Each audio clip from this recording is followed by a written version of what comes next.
Hello hi all, എല്ലാവർക്കും നമസ്കാരം. Competitive ക്രാക്കറിന്റെ പുതിയൊരു വീഡിയോയിലേക്ക് എല്ലാവർക്കും സ്വാഗതം.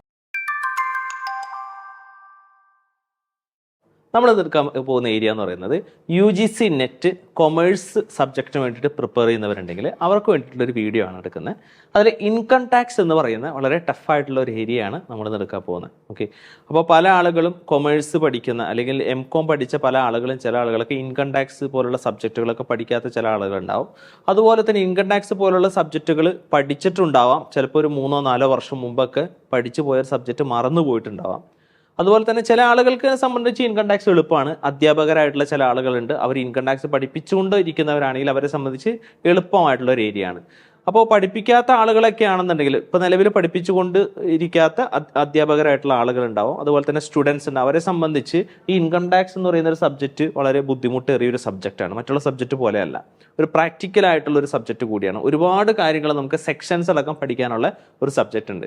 പിന്നെ തന്നെയുമല്ല, ഇൻകം ടാക്സ് എന്ന് പറയുന്ന സബ്ജക്റ്റിൻ്റെ പ്രത്യേകത അതിൻ്റെ ലാംഗ്വേജ് എന്ന് പറയുന്നത്, ടെക്നിക്കൽ ലാംഗ്വേജ് എന്ന് പറയുന്നത് കുറച്ച് ഡിഫിക്കൽട്ടാണ് മനസ്സിലാക്കിയെടുക്കാൻ. സോ അതിൻ്റെ ഒരു ഡീറ്റെയിൽ ആയിട്ടുള്ള ഒരു സെഷനാണ് നമ്മൾ ഇവിടെ പ്രൊവൈഡ് ചെയ്യുന്നത്. അതിൽ അസസ്സി, അതുപോലെ തന്നെ അസസ്മെൻറ്റ് ഇയർ, അതുപോലെ തന്നെ പ്രീവിയസ് ഇയർ, അതുപോലെ തന്നെ അസസ്സി ഇൻ ഡീഫോൾട്ട്, അതുപോലെ തന്നെ ആക്സലറേറ്റഡ് അസസ്മെൻറ്റ് പോലുള്ള കാര്യങ്ങളെക്കുറിച്ചാണ് നമ്മൾ ഇന്ന് ക്ലാസ് എടുക്കാനായിട്ട് പോകുന്നത്. ഓക്കെ, സോ ഇന്ന് എടുക്കാൻ പോകുന്ന ഏരിയ അസസ്സി എന്താണെന്നുള്ളതാണ്. So assessee, assessment year, previous year തുടങ്ങിയ കാര്യങ്ങളൊക്കെ നമ്മൾ ഇന്നത്തെ വീഡിയോയിൽ ഡിസ്കസ് ചെയ്യുന്നുണ്ട്. ഓക്കെ, സോ നമ്മുടെ പ്രീവിയസ് ഇയറിൽ വന്ന ഒരു മുൻകാലഘട്ടത്തിലെ ഒരു ക്വസ്റ്റ്യൻ ആണ് നമ്മളിവിടെ ഫസ്റ്റ് കൊടുത്തിരിക്കുന്നത്. What is an assessee in default in income tax terminology? എന്താണ് അസസ്സി ഇൻ ഡീഫോൾട്ട് അനർത്ഥമാക്കുന്നത് എന്നുള്ളതാണ് first question. Someone who pays taxes before the tax due. Tax അടയ്ക്കാനായിട്ടുള്ള ഒരു ഡേറ്റിന് മുമ്പേ തന്നെ ഒരു വ്യക്തി ടാക്സ് അടയ്ക്കുകയാണെങ്കിൽ അതിനെയാണ് അസസ്സി ഇൻ ഡീഫോൾട്ട് എന്ന് പറയുന്നു. A person who fails to file their tax return on time, അതായത് റിട്ടേൺ സബ്മിറ്റ് ചെയ്യേണ്ട സമയത്ത് കൃത്യമായിട്ട് റിട്ടേൺ സബ്മിറ്റ് ചെയ്യാത്ത വ്യക്തിനെയാണ് അസസ്സി ഇൻ ഡീഫോൾട്ട് എന്ന് പറയുന്നു. And individual who voluntarily discloses their income to tax authority. Income tax അതോറിറ്റിക്ക് വോളണ്ടറിലി എന്ത് ചെയ്യുന്നു, ഇൻകം ടാക്സിന്റെ ഡീറ്റെയിൽസ് കാര്യങ്ങളെല്ലാം കൃത്യമായിട്ട് എല്ലാം ഡിസ്ക്ലോസ് ചെയ്യുന്ന വ്യക്തിനെയാണ് അസസ്സി ഇൻ ഡീഫോൾട്ട് എന്ന് പറയുന്നു.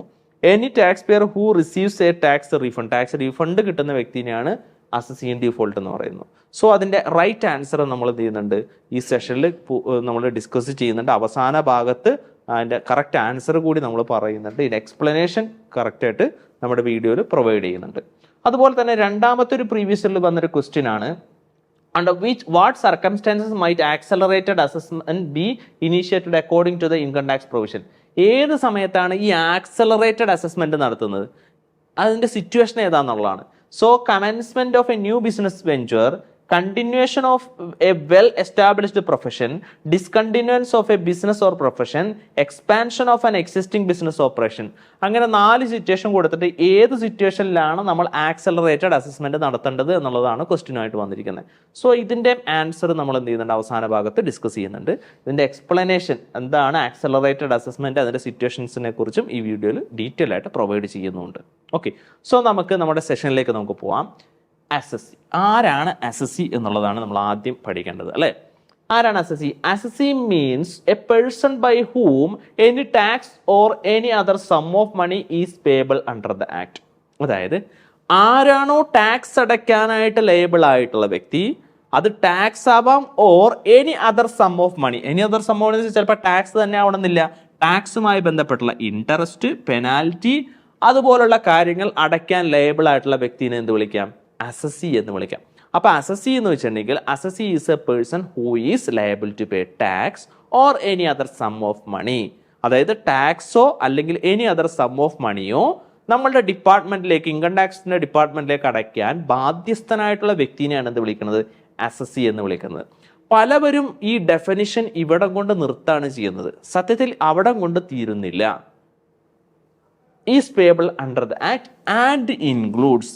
അസസ്സി എന്ന് വെച്ചാൽ ടാക്സും അതുപോലെ തന്നെ ടാക്സ് പോലുള്ള എനി അതർ സം ഓഫ് മണിയും അടയ്ക്കാനുള്ള വ്യക്തി മാത്രമല്ല, ഈ താഴെ പറയുന്ന വ്യക്തികൾ കൂടി ആരാണ്, അസസ്സി ആണ്. ഓക്കെ, സോ ആരൊക്കെ അസസ്സി ആണ്? Every person in respect of whom any proceeding under this act has been taken for the assessment of his income. Four example ഞാൻ, ഓക്കെ, ഞാൻ എന്ന് പറയുന്നൊരു വ്യക്തി, ഓക്കെ, ആ വ്യക്തി ടാക്സ് അടയ്ക്കാൻ ലയബിൾ എപ്പോഴാണ്? Every person respect of whom any proceeding under the act has be taken for the assessment of his income. അതായത് എൻ്റെ പ്രൊസീഡിങ്സ്, ടാക്സുമായി ബന്ധപ്പെട്ടുള്ള പ്രൊസീഡിങ്സ് മാത്രമേ ഉള്ളൂ. ഫോർ എക്സാമ്പിൾ, ഈ വർഷം എനിക്ക് ഇൻകം ഇല്ല, എന്നാൽ കഴിഞ്ഞ വർഷം എനിക്ക് ഇൻകം ഉണ്ടായി. ആ ഇൻകത്തിന്മേൽ ഞാൻ ടാക്സ് അടച്ചു. ആ അടച്ച ടാക്സ് കുറവാണ്, കുറച്ചുകൂടി ടാക്സ് അടയ്ക്കാനുണ്ടെന്ന് പറഞ്ഞിട്ട് ഈ വർഷം എനിക്കൊരു നോട്ടീസ് അയച്ചിട്ടുണ്ടെങ്കിൽ അറ്റ് പ്രസന്റ് ഞാൻ എന്താണ്, ആ ടാക്സിന്റെ നോട്ടീസിന്, അതായത് യഥാർത്ഥത്തിൽ ചിലപ്പോൾ ഞാൻ ടാക്സ് അടയ്ക്കേണ്ടി വരില്ല, ചിലപ്പോൾ ഇൻകം ടാക്സ് ഡിപ്പാർട്ട്മെന്റ് തെറ്റായിട്ട് ഒരു നോട്ടീസ് അയച്ചതായിരിക്കാം, പക്ഷെ ആ നോട്ടീസിന് മറുപടി കൊടുക്കേണ്ട ഉത്തരവാദിത്തം എനിക്കുണ്ട്. സോ ടാക്സുമായി ബന്ധപ്പെട്ടു വരുന്ന ഏതൊരു പ്രൊസീഡിങ്സ് നേരിടുന്ന വ്യക്തിയെയും എന്ത് വിളിക്കും? അസസി എന്ന് വിളിക്കും. അതിപ്പോൾ ടാക്സോ അല്ലെങ്കിൽ എനി അതർ സം ഓഫ് മണിയോ തന്നെ അടക്കണമെന്നില്ല. ഇൻകം ടാക്സ് ഡിപ്പാർട്ട്മെന്റുമായി ബന്ധപ്പെട്ട് വരുന്ന ഏതെങ്കിലും പ്രൊസീജിയറുകൾ കംപ്ലീറ്റ് ചെയ്യാനുണ്ട്, അതായത് റിട്ടേൺ സബ്മിറ്റ് ചെയ്യുക, ഇങ്ങനെയുള്ള കാര്യങ്ങളെല്ലാം ചെയ്യേണ്ട വ്യക്തിനെയൊക്കെ എന്ത് വിളിക്കുന്നു? അസസി എന്ന് വിളിക്കുന്നു. So every person in respect of whom any proceeding under the act, ആക്ടിന്റെ പ്രൊസീഡിങ്സ് നേരിടുന്ന വ്യക്തിനെയും എന്ത് വിളിക്കും? അസസി എന്ന് വിളിക്കും. അത് ഏത് പ്രൊസീഡിങ്സും ആണ്. ഓക്കെ, അതായത് എനിക്ക് എതിരെ നോട്ടീസ് വന്നായിരിക്കാം, അല്ലെങ്കിൽ കഴിഞ്ഞ വർഷത്തെ റീഫണ്ട് എനിക്ക് കിട്ടാനുണ്ടായിരിക്കാം. അപ്പോൾ അതുമായി ബന്ധപ്പെട്ട പ്രൊസീഡിങ്സിലെ കാര്യങ്ങളൊക്കെ ഞാൻ ചെയ്യേണ്ട വ്യക്തിയാണ്. So I am a assessee. Okay, then അടുത്തത് or assessment of fringe benefit. Okay, എനിക്ക് എന്തുണ്ട്, ഇപ്പം ഞാനൊരു കമ്പനിയിൽ ഞാനൊരു കമ്പനി ഉണ്ട്, ഞങ്ങളൊരു പാർട്ട്ണർഷിപ്പ് ആയിരിക്കാം. ഓക്കെ, അപ്പോൾ ഞങ്ങൾക്ക് എന്ത് കിട്ടുന്നുണ്ട്? എനിക്ക് ഇൻകം കിട്ടി, ഞാൻ അതുമേലെ ടാക്സ് അടയ്ക്കണം. സെക്കൻഡ് വൺ എന്താണ്? ആ കമ്പനിയുടെ അല്ലെങ്കിൽ ആ ഫേമുമായി ബന്ധപ്പെട്ട് വരുന്ന ചില പ്രൊസീഡിങ്സ് ഞാൻ നേരിടുന്നുണ്ട്, ഞാൻ അസസിയാണ്. Moreover assessment of fringe benefit, എനിക്ക് ആ എൻ്റെ സ്ഥാപനത്തിൽ നിന്ന് തന്നെ എന്ത് കിട്ടുന്നുണ്ട്? എനിക്ക് താമസിക്കാൻ വേണ്ടിയിട്ട് ഒരു വീട് തന്നിട്ടുണ്ട്. സോ അത് എനിക്ക് കിട്ടുന്ന ഒരു ഫ്രിഞ്ച് ബെനിഫിറ്റ് ആണ് കിട്ടുന്നത്. സോ അത്തരത്തിലുള്ള ബെനിഫിറ്റ് എൻ്റെ ബിസിനസ്സിൽ നിന്ന് കിട്ടുന്ന പ്രോഫിറ്റ് മേലും ഞാൻ ടാക്സ് അടയ്ക്കണം. മൊറോവർ എന്നെ സംബന്ധിച്ച് എൻ്റെ ബിസിനസ്സിൽ നിന്ന് കിട്ടുന്ന ഈ ഫ്രിഞ്ച് ബെനിഫിറ്റ് എന്ന് പറയുന്നത് ഒരു സാലറി എന്ന് പറയുന്ന ഒരു ഹെഡിൽ വരുന്ന ബിസിനസ് ഇൻകത്തിൽ വരുന്നതല്ല. സോ ആ ഇൻകത്തിന്മേൽ ഞാൻ അസസബിൾ ആണ്, അപ്പോഴും ഞാൻ അസസ് ചെയ്യാവും. ഓക്കെ, സോ എനിക്ക് കിട്ടുന്ന എന്തൊക്കെ തരത്തിലുള്ള ഫ്രിഞ്ച് ബെനിഫിറ്റുകളുണ്ടോ, താമസിക്കാൻ വേണ്ടിയിട്ട് വീട് കിട്ടുക, അതുപോലെ തന്നെ ആനുകൂല്യങ്ങൾ കിട്ടുക, സോ അതും എൻ്റെ ഇൻകത്തിലേക്ക് വരുന്നത് കൊണ്ട് തന്നെ ഞാനും അസസി ആയിട്ട് മാറും. Okay, then third situation, or of the income, അതായത് ഈ ഇൻക്ലൂഡ്സ് ഇവരൊക്കെ ഉൾപ്പെടുന്നതാണ്. Or of the income of any other person in respect of which he is assessable, മറ്റാർക്കെങ്കിലും വേണ്ടിയിട്ട് ഞാൻ അസസബിൾ ആവാം. ഫോർ എക്സാമ്പിൾ, ഈ ഒരു വ്യക്തി, ഈ എക്സ് എന്ന് പറയുന്ന ഒരു വ്യക്തിയുടെ ഫാദർ മരണപ്പെട്ടു. അപ്പോൾ ഫാദറിന് ഒരു ബിസിനസ് ഉണ്ടായിരുന്നു. ആ ബിസിനസ് മേൽ ടാക്സ് അടയ്ക്കാനുള്ള ലയബിലിറ്റി ആർക്കുണ്ടായിരുന്നു? ഫാദറിനുണ്ടായിരുന്നു. സോ ആ ഫാദറിന്റെ ലയബിലിറ്റി ആരിലേക്ക് വരുന്നു? ചിലപ്പോൾ ആ മകനിലേക്കോ മറ്റോ വരുന്നു. Okay, so of the income of any other person in respect of which he is accessible, അയാൾക്ക് വേണ്ടിയിട്ട് ഇദ്ദേഹം എന്തായിട്ട് മാറും? അസസബിൾ ആയിട്ട് മാറും. ഞാനോ അല്ലെങ്കിൽ ആ വ്യക്തിയോ അസസബിൾ ആയിട്ട് മാറുന്നു. ഓക്കെ, സോ ഇങ്ങനെയും ആരാവാം? അസസി ആവാനുള്ള ചാൻസ് ഉണ്ട്. സത്യത്തിൽ ഈ എക്സ് എന്ന് പറയുന്ന ഒരു വ്യക്തിക്ക് ഒരു വരുമാനം ഉണ്ടാവില്ല, സോ അദ്ദേഹം അസസി അല്ല. പക്ഷേ അച്ഛന് വരുമാനം ഉണ്ടായിരുന്നു, അച്ഛൻ്റെ മരണം കൊണ്ട് ആ അച്ഛൻ്റെ വരുമാനത്തിന്മേലുള്ള ടാക്സ് അടയ്ക്കേണ്ട ഉത്തരവാദിത്തം ആ മകനിലേക്ക് വരുന്ന സമയത്ത് ആ മകൻ ആരായിട്ട് മാറും? അസസി ആയിട്ട് മാറും. സോ അസസി അങ്ങനെയും ആവാം. ഓക്കെ, ദെൻ അടുത്ത സിറ്റുവേഷൻ ആണ് നമ്മൾ നോക്കാൻ പോകുന്നത്. Or to determine the loss sustained by him. For example, ഞാൻ ഇപ്പോൾ ഒരു ബിസിനസ്സിലുണ്ടെന്ന് പറഞ്ഞല്ലോ, ആ ബിസിനസ്സിൽ ലോസ് ആണെന്ന് വിചാരിക്കുക. ലോസ് ആണെങ്കിൽ ടാക്സ് അടയ്ക്കേണ്ട വരൂ? ഇല്ല. ഓക്കെ, അപ്പൊ ആ ബിസിനസ്സിൽ എന്താണ്? ലോസ് ആണ് വന്നത്. പക്ഷേ ആ ബിസിനസ്സിന് ലോസ് ആണ് വന്നത് എന്ന് പറഞ്ഞുകൊണ്ട് ഞാൻ എന്ത് ചെയ്യണം? റിട്ടേൺ സബ്മിറ്റ് ചെയ്യേണ്ടതായിട്ടുണ്ട്. ഓക്കെ, അപ്പൊ റിട്ടേൺ സബ്മിറ്റ് ചെയ്യണം. തന്നെയല്ല, എനിക്ക് വേറൊരു ബിസിനസ്സിൽ പ്രോഫിറ്റ് ഉണ്ട്, ആ പ്രോഫിറ്റ് ഈ ലോസ് ആയിട്ട് സെറ്റ് ഓഫ് ചെയ്യണമെന്നുണ്ടെങ്കിൽ ഞാൻ എന്ത് ചെയ്യണം? റിട്ടേൺ സബ്മിറ്റ് ചെയ്യണം. സോ അങ്ങനെ വരുമ്പോൾ ഞാൻ ആരായിട്ട് മാറി? അസസി ആയിട്ട് മാറി. അപ്പൊ എൻ്റെ ബിസിനസ് ലോസ് ആയാലും എനിക്ക് ലോസ് ആണെങ്കിലും ഞാൻ ആരായിട്ട് മാറാൻ ചാൻസ് ഉണ്ട്? അസസി ആയിട്ട് മാറാൻ ചാൻസ് ഉണ്ട്. അടുത്തത്, or by such other person, അല്ലെങ്കിൽ എൻ്റെ അച്ഛൻ ബിസിനസ് നടത്തിയതാണ്, അച്ഛൻ നഷ്ടം ആണ് വരുത്തി വെച്ചിരിക്കുന്നത്. ഓക്കെ, അപ്പൊ അച്ഛൻ്റെ ഇൻകം ടാക്സിന്റെ ലൈബിലിറ്റി എൻ്റെലേക്ക് വരും, പക്ഷെ അച്ഛനും എന്താണ്? ലോസ് തന്നെയാണ്. ഓക്കെ, അപ്പൊ ലോസ് തന്നെയാണെങ്കിലും അച്ഛന് ലോസ് ആയിരുന്നു, അതുകൊണ്ട് ടാക്സ് അടയ്ക്കേണ്ട കാര്യമില്ല എന്ന് പറഞ്ഞുകൊണ്ട് റിട്ടേൺ സബ്മിറ്റ് ചെയ്യേണ്ട ഉത്തരവാദിത്തം ആരിലേക്ക് വന്നു? എന്നിലേക്ക് വന്നു. സോ ഞാൻ ആരായിട്ട് മാറി? അസസി ആയിട്ട് മാറി. അപ്പോൾ ഫാദറിന് ലോസ് ആണെങ്കിലും മകൻ ചിലപ്പോൾ അച്ഛൻ്റെ മരണം കൊണ്ട് ചിലപ്പോൾ മകൻ എന്തായിട്ട് മാറും? അസസിബിൾ ആയിട്ട് മാറും. അടുത്തത്, or to determine the amount of refund due to him. എനിക്ക് കഴിഞ്ഞ 2-3 വർഷം മുമ്പ് ഞാൻ ടാക്സ് അടച്ച ടാക്സ് വളരെ കൂടുതലായിരുന്നു. കുറച്ച് നാൾ കഴിഞ്ഞപ്പോഴാണ് എനിക്ക് വെളിപാടുണ്ടായത് ഞാൻ കൂടുതൽ ടാക്സ് അടച്ചു എന്ന്. അപ്പം ഞാൻ അതിന് റീഫണ്ടിന് വേണ്ടി ക്ലെയിം ചെയ്തു. ആ റീഫണ്ട് കിട്ടാൻ വേണ്ടിയിട്ടുള്ള നോട്ടീസ് എനിക്ക് വന്നു. ഓക്കെ, അപ്പോൾ ഞാൻ എന്ത് ചെയ്തു, ആ റീഫണ്ട് എനിക്ക് കിട്ടണമെന്നുണ്ടെങ്കിൽ ഞാൻ ചിലപ്പോൾ ചില കാര്യങ്ങൾ അവർക്ക് ഇൻകം ടാക്സ് ഡിപ്പാർട്ട്മെൻറ്റ് കൊടുക്കേണ്ടതായിട്ടുണ്ടാവാം. സോ അപ്പോഴും ഞാൻ ആരാണ്? SSC ആണ്. That is to determine the amount of refund due to. എനിക്ക് റീഫണ്ട് വന്നു കഴിഞ്ഞാലും ഞാൻ ആരാണ്? SSC ആണ്. ഓക്കെ, ദെൻ അടുത്തത് last, or to such other person. അല്ലെങ്കിൽ എനിക്ക് എൻ്റെ അച്ഛനാണ് റീഫണ്ട് കിട്ടേണ്ടത്, അച്ഛൻ മരണപ്പെട്ടുപോയി, അപ്പം മകൻ എന്തായിട്ട് മാറും? SSC ആയിട്ട് മാറും. ഓക്കെ, സോ ഈ വക സിറ്റുവേഷനിലെല്ലാം ആരാണ്? SSC ആണ്.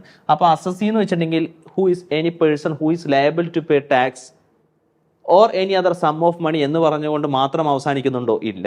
ഈ പറയപ്പെടുന്നവരെല്ലാം ആരാണ്? SSC ആണ് എന്നുള്ളത് മനസ്സിലാക്കുക. Okay, so then moreover അത് കൂടാതെ ബി, SSC ആരാണ്? Every person who is deemed to be an SSC under the provision of this act. അതായത് SSC deemed to be an SSC, അദ്ദേഹത്തിനെയും SSC ആക്കും എന്ന് പറയുന്നതാണ് deemed to be an SSC. അതായത് അദ്ദേഹത്തിന് SSC ആയിട്ട് പരിഗണിക്കപ്പെടും. അവരും ആരാണ്? SSC ആണ്. Every person who is deemed to be an SSC in default, SSC in ഡീഫോൾട്ടുമാർ തന്നെയാണ് SSC ആണ്. സോ ആരൊക്കെയാണ്? സാധാരണ SSC ഉണ്ട്, deemed to be an SSC ഉണ്ട്, SSC ഇൻ ഡീഫോൾട്ട് ഉണ്ട്. അപ്പോൾ ആരാണ് SSC എന്ന് പറഞ്ഞു. ഇനി നമുക്ക് പഠിക്കേണ്ടത് ആരാണ് deemed to be an SSC എന്നും അതുപോലെ തന്നെ SSC ഇൻ ഡീഫോൾട്ട് ആരാന്നുള്ളതാണ് പഠിക്കേണ്ടത്. സോ ഫസ്റ്റ് വൺ നമുക്ക് നോക്കാം. SSC ഡീംഡ് SSC ആരാന്ന് നോക്കാം. ഇവിടെ നോക്കാം. An individual might be assigned the responsibility of paying taxes by the legal authority and such individuals are called deemed SSC. An individual might be assigned the responsibility. അതായത് താങ്കൾ എന്താണ് ഈ പറഞ്ഞ income tax അടക്കാൻ ലേബിൾ ആണെന്ന് പറഞ്ഞുകൊണ്ട് ഒരാളെ എന്ത് ചെയ്തു? ലീഗൽ അതോറിറ്റി പറഞ്ഞു, അതായത് ഇൻകം ടാക്സിന് അതോറിറ്റി പറഞ്ഞു. And individual might be assigned the responsibility of paying taxes by the legal authority and such individual are called as deemed SSC. Deemed as can be the eldest son of a legal heir of a deceased person who has expired without writing a will. അതായത് ഇദ്ദേഹത്തിന്റെ മക്കളാണ് ഇവർ 3 പേരും. ഇവർ 3 പേര് ഇദ്ദേഹത്തിന്റെ മക്കളാണ്. അതിൽ 2 ആൺകുട്ടികളുണ്ട്, ഒരു പെൺകുട്ടിയാണുള്ളത്. ഇതൊരു മൂത്തൊരു ആൺകുട്ടിയുണ്ട്, ഒരു ഇളയൊരു ആൺകുട്ടിയുണ്ട്. അപ്പോൾ എന്താണ്, ഇദ്ദേഹം മരണപ്പെട്ടു. ഓക്കെ, ഇദ്ദേഹം മരണപ്പെട്ടു കഴിഞ്ഞാൽ അദ്ദേഹത്തിന്റെ വരുമാനത്തിന്മേലുണ്ടാവുന്ന ടാക്സ് അടക്കേണ്ട ഉത്തരവാദിത്തം ആരിലേക്ക് വരുന്നു? The eldest son of the legal hair. ആ ലീഗൽ ഹെയറിന്റെ എൽഡസ്റ്റ് സണ്ണിലേക്ക് വരുന്നു. The eldest son or a legal hair. ഒന്നുകിൽ ആ എൽഡസ്റ്റ് സൺ, അല്ലെങ്കിൽ ആ അങ്ങനെ ഒരു എൽഡസ്റ്റ് സൺ ഇല്ലെങ്കിൽ ആരാണോ അദ്ദേഹത്തിന്റെ അനന്തര സ്വത്തിന് അവകാശി അദ്ദേഹം ടാക്സ് അടക്കേണ്ടി വരും. എപ്പോഴാണ്? when he has expired without writing a will. ഇദ്ദേഹം മരണപ്പെട്ട സമയത്ത് പെട്ടെന്നുണ്ടായ മരണമാണ്.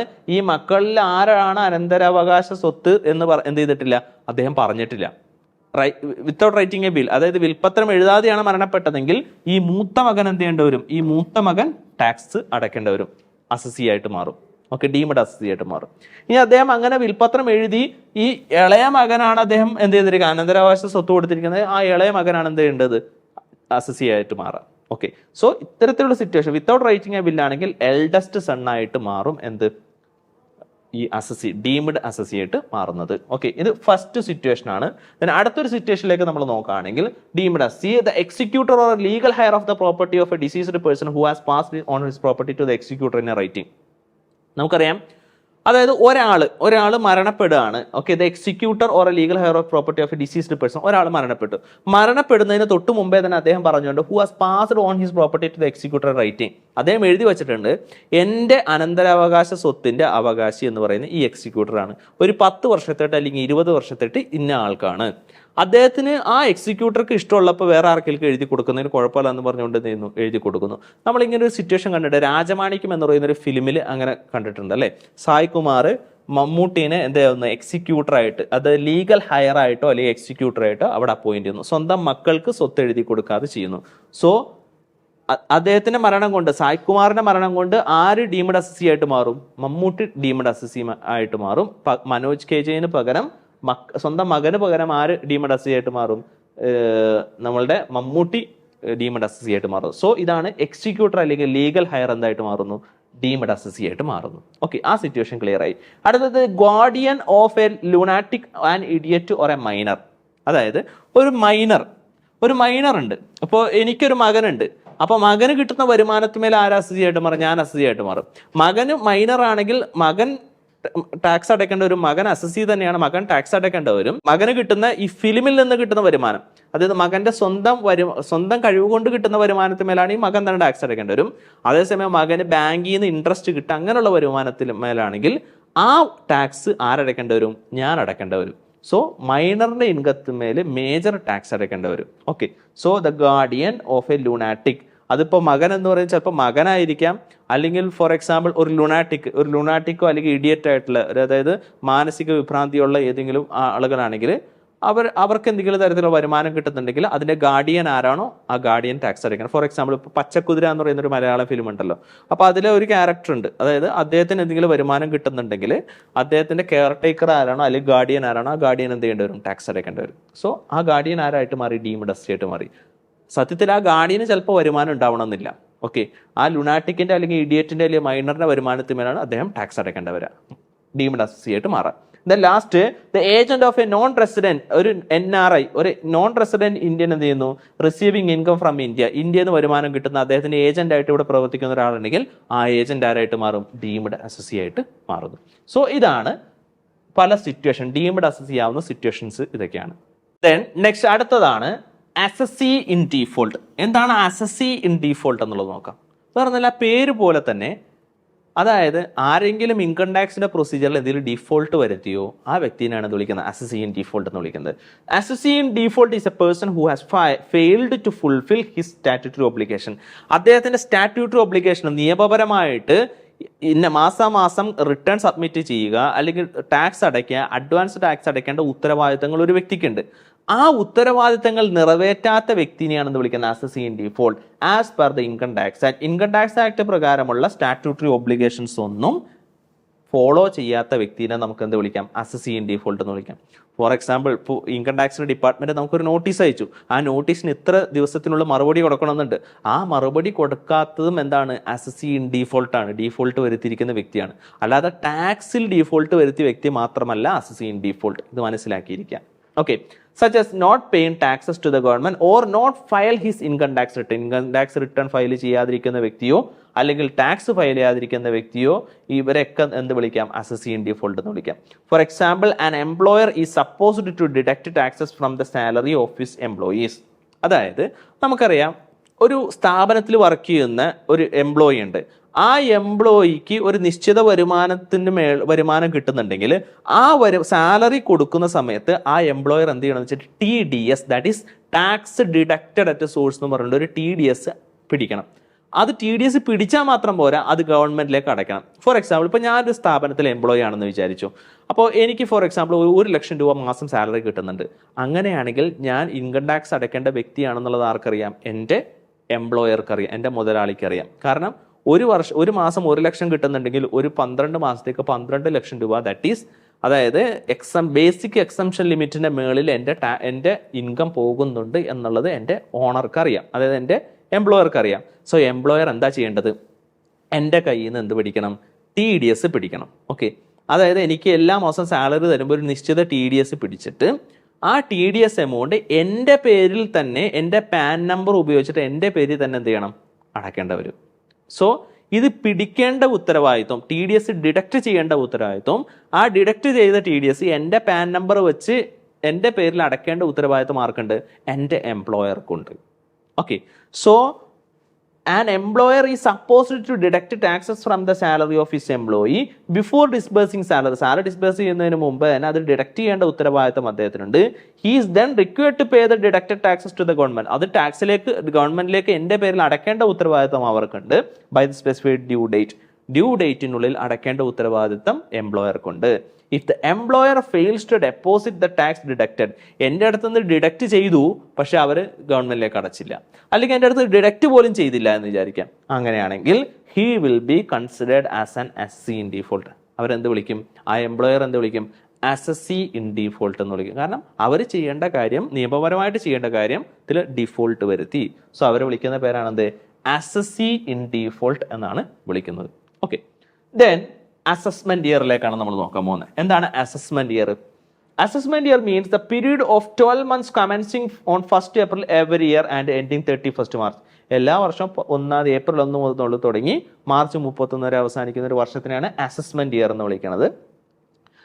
Income of the previous year of an assessee is tax during the following assessment year. നമ്മുടെ പ്രീവിയസ് ഇയറിലെ ഇൻകത്തിന്മേൽ നമ്മൾ ടാക്സ് കാൽക്കുലേറ്റ് ചെയ്ത് അടക്കേണ്ടത് ഏത് വർഷത്തിലാണ്? അസസ്മെന്റ് ഇയറിലാണ്. അപ്പോൾ നമ്മുടെ പ്രീവിയസ് ഇയർ എന്നാണോ പ്രീവിയസ് ഇയറിലുള്ള വരുമാനങ്ങളെല്ലാം കണക്ക് കൂട്ടി ആ കണക്ക് കൂട്ടൽ നടത്തുന്ന വർഷത്തിനെയാണ് എന്ത് വിളിക്കുന്നത്? അസസ്മെന്റ്. അതായത് അസസ് ചെയ്യുക. പ്രീവിയസ് ഇയറിലെ വരുമാനം അസസ് ചെയ്തിട്ട് ടാക്സ് അടയ്ക്കുന്ന വർഷത്തിനെയാണ് എന്ത് വിളിക്കുന്നത്? അസസ്മെന്റ് ഇയർ എന്ന് വിളിക്കുന്നത്. അപ്പോൾ പ്രീവിയസ് ഇയറിന് ശേഷമുള്ള വർഷമാണ് അസസ്മെന്റ് ഇയർ. നമ്മളുടെ കറന്റ് അസസ്മെന്റ് ഇയർ ഏതാണ്? 2024-25 നമ്മളുടെ current assessment year. Okay, so assessment year clear ആയി. Then okay, assessment year clear ആയിട്ടുണ്ട്. ദെൻ അസസ്മെന്റ് ഇയറിലേക്ക് വന്നു കഴിഞ്ഞിട്ട് ഇനി അടുത്ത് പ്രീവിയസ് ഇയർ ആണ് നമ്മൾ പറയാൻ പോകുന്നത്. Previous year section 3, income earned in the year is taxable in the next year. അതായത് നമ്മൾക്ക് വരുമാനം കിട്ടിയ വർഷം ഏതാണ്? ഏൺ ചെയ്ത വർഷത്തിനാണ് വിളിക്കുന്നത് പ്രീവിയസ് എന്ന് വിളിക്കുന്നത്. The year in which the income is earned is known as previous. From the assessment year 1989-90 onwards all assessees are required for following financial year, that is April 1 to March 30. April 1 മുതൽ തുടങ്ങിയിട്ട് March 31 വരെയാണ് നമ്മളുടെ ഈ ഒരു financial year എന്ന് പറയുന്നത്. അത് തന്നെയാണ് ഈ അസസ്മെന്റ് ഇയറും പ്രീവിയസ് ഇയറും. As previous year the uniform previous year has to be followed all the source of the income.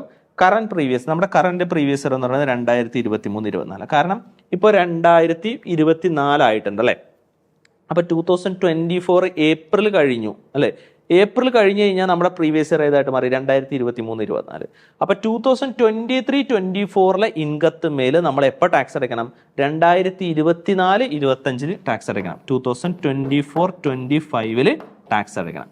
അപ്പോൾ 2023-24 ഉണ്ടായ വരുമാനത്തിന്മേൽ 2024-25 അസസ്മെന്റ് ഇയറിൽ അസസ്മെന്റ് നടത്തിയിട്ട് ടാക്സ് അടയ്ക്കണം. സോ ഇതിനെ അസസ്മെന്റ് ഇയർ എന്ന് വിളിക്കും, ഇതിനെ പ്രീവിയസ് ഇയർ എന്ന് വിളിക്കും. ഓക്കെ, ഫോളോയിങ് ബജറ്റ് നമ്മൾ ഏത് ബജറ്റാണ് ഫോളോ ചെയ്യുന്നത്? ആനുവൽ ഫിനാൻഷ്യൽ ബജറ്റ് ഫെബ്രുവരി 2023. അതായത് 2023 ഫെബ്രുവരിയിലെ ആനുവൽ ഫിനാൻഷ്യൽ ബജറ്റാണ് നമ്മൾ എന്ത് ചെയ്യേണ്ടത്? ഫോളോ ചെയ്യേണ്ടത്. Okay, we are following annual financial budget of February 2023. 2023 budget follow ചെയ്തിട്ട് 2023-24 വരുമാനത്തിന്മേൽ നമ്മൾ 2024-25 ടാക്സ് അടയ്ക്കണം. ഓക്കെ, അപ്പോൾ നമ്മൾ വിചാരിക്കും എന്തിനാ ഈ പഴയ ഫോളോ ചെയ്യണമെന്ന്. നമ്മൾ മനസ്സിലാക്കുക, ഫെബ്രുവരി 2023 നമ്മളുടെ നമ്മുടെ ഫിനാൻസ് മിനിസ്റ്റർ ആയിട്ടുള്ള നിർമ്മല സീതാരാമൻ അവതരിപ്പിച്ച ബജറ്റ് ഉണ്ട്. ആ ബജറ്റിൽ നിർമ്മല സീതാരാമൻ എന്താ പറഞ്ഞിരിക്കുന്നത്? വരാൻ പോകുന്ന ഫിനാൻഷ്യൽ ഇയർ അഥവാ അതായത് ഫെബ്രുവരി 2023 എന്ന് പറയുമ്പോൾ ഏപ്രിൽ 1, 2023 2024 തുടങ്ങിയിട്ടില്ല. അപ്പോൾ 1 മാസം 1.5 മാസം മുമ്പാണ് ബജറ്റ് അവതരിപ്പിക്കുന്നത്. ആ ബജറ്റിൽ പറയാണ് നിങ്ങൾ 2023-24 ഉണ്ടാവുന്ന വരുമാനത്തിന്മേൽ നിങ്ങൾ ഇത്ര ശതമാനം ടാക്സ് 2024-25 അസസ്മെന്റ് ഇയറിൽ ടാക്സ് അടയ്ക്കണമെന്ന് പറയുന്നു. അപ്പോൾ അത് മുന്നേ പറയുന്നതാണ്. അതായത് പ്രീവിയസ് ഇയർ സ്റ്റാർട്ട് ചെയ്യുന്നതിന് മുമ്പേ തന്നെ എന്ത് ചെയ്യും? ബജറ്റ് പറയും. സോ നമ്മൾ ഫോളോ ചെയ്യുന്ന ബജറ്റ് ഏതാണ്? ഫെബ്രുവരി 2023. ഓക്കെ, ക്ലിയർ ആയെന്ന് വിശ്വസിക്കുന്നു. ഇതാണ് പ്രീവിയസ് ഇയറും അതുപോലെ തന്നെ അസസ്മെന്റ് ഇയർ എന്ന് വിളിക്കുന്നത്. Then what is accelerated assessment? നമുക്കറിയാം, പ്രീവിയസ് ഇയറിലെ വരുമാനത്തിന്മേൽ ടാക്സ് അടയ്ക്കേണ്ടത് അസസ്മെന്റ് ഇയറിലാണ്, അല്ലാതെ പ്രീവിയസ് ഇയറിലല്ല എന്ന് നമുക്കറിയാം. Then what is accelerated? Acceleration ഒന്ന് കുറച്ച് കൂട്ടി അല്ലെ, കുറച്ച് ഫാസ്റ്റ് ആയിട്ട് എന്ത് ചെയ്യുന്നു? അസസ്മെന്റ് നടത്തുന്നു. അതിനാണ് ആക്സലറേറ്റഡ് അസസ്മെന്റ് എന്ന് പറയുന്നത്. അത് എപ്പോഴാണ്? Every assessee is liable to be assessed during the assessment year. എല്ലാ അസസിയും അസസ്മെന്റ് നടത്തേണ്ടത് എപ്പോഴാണ്? അസസ്മെന്റ് ഇയറിൽ മാത്രമാണ്. എന്നാൽ for the income earned during the previous year, അതായത് പ്രീവിയസ് ഇയറിലെ വരുമാനത്തിന്മേൽ ടാക്സ് അടയ്ക്കേണ്ടതും അസസ് ചെയ്യേണ്ടതും ടാക്സ് അടയ്ക്കേണ്ടതും റിട്ടേൺ സബ്മിറ്റ് ചെയ്യേണ്ടതെല്ലാം അസസ്മെന്റ് ഇയറിൽ തന്നെയാണ്. എന്നാൽ however in certain circumstances, ചില പ്രത്യേക സാഹചര്യങ്ങളിൽ the income of a person shall be assessed during the previous year itself. Previous ഇയറിൽ തന്നെ ചിലപ്പോൾ നമ്മൾ എന്ത് ചെയ്യേണ്ടി വരും? അസസ്മെന്റ് നടത്തിയിട്ട് ടാക്സ് അടയ്ക്കേണ്ടി വന്നേക്കും. ഇതിനെയാണ് എന്ത് വിളിക്കുന്നത്? Accelerated assessment. കുറച്ച് സ്പീഡിൽ ആക്സലറേഷൻ കൂട്ടിയിട്ട് അസസ്മെന്റ് നടത്തുന്നു. അതായത് അസസ്മെന്റ് ഇയർ വരെ വെയിറ്റ് ചെയ്യുന്നില്ല, പ്രീവിയസ് ഇയറിൽ തന്നെ എന്ത് ചെയ്യുന്നു? അസസ്മെന്റ് നടത്തുന്നു. ഇതിനാണ് ആക്സലറേറ്റഡ് അസസ്മെന്റ് എന്ന് വിളിക്കുന്നത്. ഇത് ഏത് സാഹചര്യത്തിലാണ് നമ്മൾ ആക്സലറേറ്റഡ് അസസ്മെന്റ് നടത്തുന്നത്? Situation in which accelerated assessment is done. ഏത് സിറ്റുവേഷനിലാണ് ആക്സലറേറ്റഡ് അസസ്മെന്റ് നടത്തുന്നത്? First situation, income of A non resident from A shipping business. അതായത് നിങ്ങൾക്ക് ഷിപ്പിംഗ് ബിസിനസ്, അതായത് income of A non resident, നിങ്ങളൊരു നോൺ റെസിഡന്റ് ആണ്. Who is A non resident? ഇന്ത്യയിൽ സ്ഥിരതാമസമാക്കാത്ത വിദേശ രാജ്യത്ത് താമസിക്കുന്ന ഒരു വ്യക്തിയാണ് നിങ്ങൾ എന്ത് ചെയ്തു? ഇന്ത്യയിൽ വന്നിട്ട് ഒരു ഷിപ്പിംഗ് ബിസിനസ് നടത്തിയിട്ട് ഇന്ത്യയിൽ നിന്ന് വരുമാനം കിട്ടി. അപ്പോൾ ആ വരുമാനം കിട്ടിക്കഴിഞ്ഞിട്ട് നിങ്ങൾ എന്ത് ചെയ്യും? ഇന്ത്യ വിട്ടു പോകും. ഈ ബിസിനസ്സിന് വേണ്ടി മാത്രം വന്നതാണ്. നിങ്ങളെ ഇൻകം ടാക്സ് ഡിപ്പാർട്ട്മെന്റിന്റെ അസസ്മെന്റ് ഇയർ വരെ വെയിറ്റ് ചെയ്തിരിക്കാൻ പറ്റുമോ? പറ്റില്ല. അപ്പോൾ അതുകൊണ്ട് നിങ്ങളോട് എന്ത് ചെയ്യുന്നു, ആ പ്രീവിയസ് ഇയറിൽ തന്നെ ടാക്സ് അടയ്ക്കാനായിട്ട് പറയുന്നു. അപ്പം നിങ്ങൾ ആരായിട്ട് മാറി? ആക്സലറേറ്റഡ് അസസ്മെന്റ് ചെയ്യേണ്ടതായിട്ട് വരുന്നു. അടുത്തത് income of A person living India. നിങ്ങൾ ഇന്ത്യയിൽ താമസിച്ചുകൊണ്ടിരിക്കുന്ന വ്യക്തിയാണ്. നിങ്ങൾ ഇന്ത്യ വിട്ട് മറ്റേതെങ്കിലും രാജ്യത്തിലേക്ക് സിറ്റിസൺഷിപ്പ് എടുത്തിട്ട് സ്ഥിരതാമസമായിട്ട് അങ്ങോട്ടൊക്കെ പോകുകയാണെന്നുണ്ടെങ്കിൽ ഇവിടെ ടാക്സ് അടച്ചിട്ട് അങ്ങോട്ട് പോകാൻ പറ്റുള്ളൂ. നിങ്ങളും എന്ത് ചെയ്യേണ്ടി വരും? അസസ്മെന്റ് ഇയർ വരെ വെയിറ്റ് ചെയ്യാൻ പറ്റില്ല. പ്രീവിയസ് ഇയറിൽ തന്നെ ആക്സലറേറ്റഡ് അസസ്മെന്റ് നടത്തേണ്ടതായിട്ട് വരും. Then third situation, income of association of person, body of individual or an artificial juridical person. ഇവരും എന്ത് ചെയ്യേണ്ടി വരും? ഇതും നമ്മൾ ഓൾറെഡി പഠിച്ചിട്ടുണ്ട്. അസോസിയേഷൻ ഓഫ് പേഴ്സൺ എന്താണെന്നും ബോഡി ഓഫ് ഇൻഡിവിജ്വൽ എന്താണെന്നും ആർട്ടിഫിഷ്യൽ ജൂറിഡിക്കൽ പേഴ്സൺ എന്താണെന്നുള്ളതിനെ പറ്റിയുള്ള ഡീറ്റെയിൽ ആയിട്ടുള്ള വീഡിയോ നമ്മളുടെ ആപ്പിൽ കൊടുത്തിട്ടുണ്ട്. കോമ്പറ്റീറ്റീവ് ക്രാക്കറിന്റെ ആപ്പിൽ കൊടുത്തിട്ടുണ്ട്. ആപ്പ് സബ്സ്ക്രൈബ് ചെയ്യാത്തവരാണെങ്കിൽ കോമ്പറ്റീറ്റീവ് ക്രാക്കറിന്റെ ആപ്പ് പ്ലേ സ്റ്റോറിൽ കയറി സബ്സ്ക്രൈബ് ചെയ്തിട്ട് അതിന്റെ ഡീറ്റെയിൽ ആയിട്ടുള്ള വീഡിയോ കാണാം. സോ ഇവരും നടത്തേണ്ടത് എന്താണ്? ആക്സലറേറ്റഡ് അസസ്മെന്റ് ആണ്. then അടുത്തതാണ് transfer of property to avoid tax. Tax avoid ചെയ്യാൻ വേണ്ടിയിട്ട് പ്രോപ്പർട്ടി നമ്മൾ ട്രാൻസ്ഫർ ചെയ്തിട്ടുണ്ടെങ്കിൽ അവരും എന്ത് ചെയ്യേണ്ടി വരും? ആക്സലറേറ്റഡ് അസസ്മെന്റ് പ്രീവിയസ് ഇയറിൽ തന്നെ ടാക്സ് അടയ്ക്കേണ്ടി വരും, റിട്ടേൺ സബ്മിറ്റ് ചെയ്യേണ്ടി വരും. Discontinuous of a business or profession. നിങ്ങളുടെ ബിസിനസ് ഡിസ്കണ്ടിന്യൂ ചെയ്യുകയാണ്, അല്ലെങ്കിൽ ബിസിനസ് ഡിസ്കണ്ടിന്യൂ ചെയ്യുകയാണെങ്കിൽ ആ ഡിസ്കണ്ടിന്യൂ ചെയ്യുന്ന സമയത്ത് നിങ്ങൾ ആക്സലറേറ്റഡ് അസസ്മെന്റ് നടത്തുന്നുണ്ട്. ഫോർ എക്സാമ്പിൾ 2023-24 വർഷം, 2024 മാർച്ച് 31 ആകുമ്പോഴല്ലേ ആ വർഷം തീരുള്ളൂ. നിങ്ങൾ എന്ത് ചെയ്തു? 2023 ഡിസംബറിൽ നിങ്ങളുടെ ബിസിനസ് വൈൻഡപ്പ് ചെയ്തു. വൈൻഡപ്പ് ചെയ്തെങ്കിൽ 2024 അസസ്മെന്റ് ഇയറിലേക്ക് നിങ്ങൾക്ക് വെയിറ്റ് ചെയ്യാൻ പാടില്ല. ആ പ്രീവിയസ് ഇയറിൽ തന്നെ ആ വർഷത്തെ വരുമാനം കാൽക്കുലേറ്റ് ചെയ്ത് എന്ത് ചെയ്തോളണം? ടാക്സ് അടച്ചോളണം. ഓക്കെ, അപ്പോൾ നിങ്ങളും എന്തിന് വിധേയരാവും? ആക്സലറേറ്റഡ് അസസ്മെന്റിന് വിധേയരാവും. സോ ഈ 5 സിറ്റുവേഷനിലാണ് ആക്സലറേറ്റഡ് അസസ്മെന്റ് നടത്തേണ്ടത്. ഓക്കെ, സോ ഈ പറഞ്ഞ കാര്യങ്ങളെല്ലാം മനസ്സിലായെന്ന് വിചാരിക്കുന്നു. സോ നമുക്ക് ഈ പറയുന്ന നമ്മുടെ UGC നെറ്റിന്റെ കൊമേഴ്സ് സബ്ജക്റ്റിന് വേണ്ടിയിട്ട് നമ്മളൊരു ക്രാഷ് ബാച്ച് നമ്മൾ സ്റ്റാർട്ട് ചെയ്യുന്നുണ്ട്. ഒരു പുതിയ ക്രാഷ് ബാച്ച് നമ്മൾ സ്റ്റാർട്ട് ചെയ്യുന്നുണ്ട്. UGC നെറ്റ് കൊമേഴ്സുകാർക്ക് വേണ്ടിയിട്ടുള്ളതാണ്. നമ്മുടെ ക്ലാസ്സിന്റെ പ്രത്യേകത എന്ന് പറയുന്നത് സിലബസ് ബേസ്ഡ് ആയിട്ടുള്ള റെക്കോർഡഡ് ക്ലാസ്സുകളുണ്ട്. അതുപോലെ തന്നെ എക്സാം ഓറിയന്റഡ് ആയിട്ടുള്ള ലൈവ് ക്ലാസ്സുകൾ നമ്മൾ പ്രൊവൈഡ് ചെയ്യുന്നുണ്ട്. PDF notes, previous year MCQ discussion, അതുപോലെ തന്നെ ഡൗട്ട് ക്ലിയറൻസ് സിസ്റ്റം തുടങ്ങിയ കാര്യങ്ങളെല്ലാം ഉണ്ട്. സോ നമുക്കറിയാം, യൂട്യൂബിൽ നിങ്ങൾ കാണുന്ന കുറച്ച് കാര്യങ്ങളാണ് നിങ്ങൾ കാണുന്നത്. ഡീറ്റെയിൽ ആയിട്ടുള്ളൊരു ക്ലാസ് പോകണമെന്നുണ്ടെങ്കിൽ ഇതിന് മുന്നേ ഞാൻ നേരത്തെ പറഞ്ഞിരുന്നു ആപ്പ് സബ്സ്ക്രൈബ് ചെയ്യണം എന്നുള്ളത്. അപ്പോൾ ആപ്പ് സബ്സ്ക്രൈബ് ചെയ്യുന്നതുമായി ബന്ധപ്പെട്ടുള്ള ഡീറ്റെയിൽസ് കാര്യങ്ങളെല്ലാം അറിയണമെന്നുണ്ടെങ്കിൽ താഴെ കാണുന്ന കോൺടാക്ട് നമ്പറിൽ കോൺടാക്ട് ചെയ്യാം. അതുപോലെ തന്നെ ഈ ക്രാഷ് ബാച്ചിലേക്ക് നിങ്ങൾ ജോയിൻ ചെയ്തിട്ട് എത്രയും പെട്ടെന്ന് തന്നെ UGC നെറ്റ് ക്രാക്ക് ചെയ്തെടുക്കാൻ ശ്രമിക്കുക. നമുക്കെല്ലാവർക്കും അറിയാം, UGC നെറ്റ് നമുക്കിപ്പോൾ പുതിയൊരു ഓപ്ഷൻ കൂടി വന്നിട്ടുണ്ട്. UGC നെറ്റ് നിങ്ങൾ ക്രാക്ക് ചെയ്തെടുക്കണമെങ്കിൽ നിങ്ങൾക്ക് എന്ത് കിട്ടും? നിങ്ങൾക്ക് അതായത് ഒരു മിനിമം കട്ട് ഓഫിന് കുറച്ചും കൂടി താഴെയാണെന്നുണ്ടെങ്കിൽ നിങ്ങൾക്ക് PhD ചെയ്യാനുള്ളൊരു അവസരം കൂടി വരുന്നുണ്ട്. അപ്പോൾ PhD ചെയ്യാനും അതുപോലെ തന്നെ നിങ്ങൾ അസിസ്റ്റന്റ് പ്രൊഫസർ യോഗ്യത നേടാൻ എല്ലാം കൂടിയുള്ള ഒരു അവസരമാണ് ഈ പറയുന്ന സിറ്റുവേഷൻ കിട്ടുന്നത്. ഓക്കെ, സോ ഈ ഒരു അവസരം അധികം വൈകാതെ തന്നെ നിങ്ങൾ എന്ത് ചെയ്യുക? വിനിയോഗിക്കുക, നല്ല രീതിയിൽ പഠിക്കാനായിട്ട് ശ്രമിക്കുക. സോ നമ്മൾ നേരത്തെ ഡിസ്കസ് ചെയ്തതുമായി ബന്ധപ്പെട്ട പ്രീവിയസ് ക്വസ്റ്റ്യൻസിന് ആൻസറിലേക്കാണ് നമ്മൾ ഇനി അടുത്ത് പോകാൻ പോകുന്നത്. നമുക്ക് നോക്കാം. What is an assessee in default in income tax terminology? എന്താണ് അസസി ഇൻ ഡിഫോൾട്ട് എന്ന് പറയുന്നത്? അതായത് someone who pays tax before due date മുമ്പ് ടാക്സ് അടയ്ക്കുന്നതാണോ? അല്ല. A person who fails to file their tax return on time. കൃത്യമായിട്ടുള്ള സമയത്ത് return submit ചെയ്യാത്ത വ്യക്തി, ടാക്സ് അടയ്ക്കാത്ത വ്യക്തി, അദ്ദേഹത്തിനാണ് എന്ത് വിളിക്കുന്നത്? അസസി ഇൻ ഡിഫോൾട്ട് എന്ന് വിളിക്കുന്നത്. ദെൻ സെക്കൻഡ് ക്വസ്റ്റിലേക്ക് പോവുകയാണെങ്കിൽ, under what circumstance might accelerated assessment be initiated according to income tax provision? ഏത് സിറ്റുവേഷനിലാണ് ആക്സലറേറ്റഡ് അസസ്മെന്റ് നടത്തേണ്ടത്? ദാറ്റ് ഈസ് അസസ്മെന്റ് ഇയറിൽ റിട്ടേൺ സബ്മിറ്റ് ചെയ്യാതെ പ്രീവിയസിൽ തന്നെ ടാക്സ് അടയ്ക്കാനും പേയ്മെന്റ് നടത്തേണ്ട ഉത്തരവാദിത്തം, അതിനാണ് ആക്സലറേറ്റഡ് അസസ്മെന്റ് എന്ന് പറയുന്നത്. അത് ഏത് സിറ്റുവേഷനിലുള്ള ആളുകളാണ് ചെയ്യേണ്ടത്? Commencement of a new business പുതിയതായിട്ട് സ്റ്റാർട്ട് ചെയ്യുവാണോ? അല്ല. Continuation of a well established profession? അല്ല. Discontinues of a business of profession? C ആണ്. നിങ്ങളുടെ ബിസിനസ്സോ പ്രൊഫഷനോ ഡിസ്കണ്ടിന്യൂ ചെയ്യുന്നുണ്ടെങ്കിൽ ആ പ്രീവിയസ് ഇയറിൽ തന്നെ നിങ്ങൾ എന്ത് ചെയ്യേണ്ടി വരും? അസസ്മെന്റ് നടത്തേണ്ടി വരും. ഇതിനാണ് ആക്സലറേറ്റഡ് അസസ്മെന്റ് എന്ന് പറയുന്നത്. സോ പറഞ്ഞ കാര്യങ്ങളെല്ലാം മനസ്സിലായെന്ന് വിചാരിക്കുന്നു. വരാൻ പോകുന്ന UGC നെറ്റ് എക്സാമിന് വേണ്ടിയിട്ടുള്ള എല്ലാവിധ ആശംസകളും നേരുന്നു. സോ ഇന്നത്തെ ക്ലാസ്സോട് വൈൻഡപ്പ് ചെയ്യാണ്. Thank you.